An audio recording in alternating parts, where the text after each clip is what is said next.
Diw symud I wlad arall dim yn hawdd. Mae cymaint o bethau'n wahanol.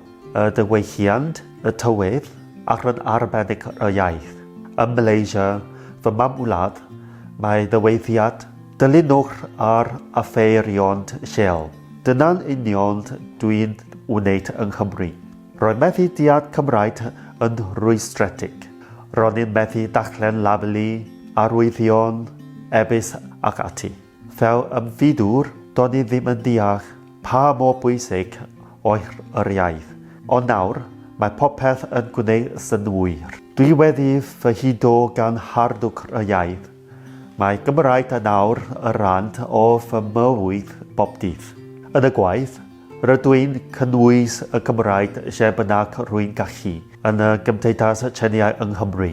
Mae'n ysbrydoli bobl eraill I deall bwysigrwydd dysgu a siarad Gymraeg.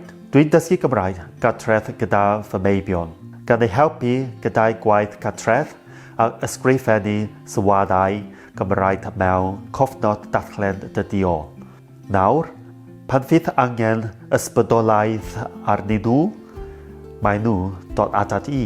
Rydyn ni'n canu gyda gilydd, rannu ein dysgu, ac wedi trefnu diwrnod Cymreig gartref.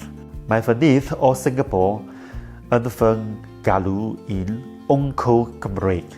I want to contribute to the country that I love, that I live, and I have that sense of belonging that this is my country now. So it makes me feel a lot better instead of seeing myself as a foreigner.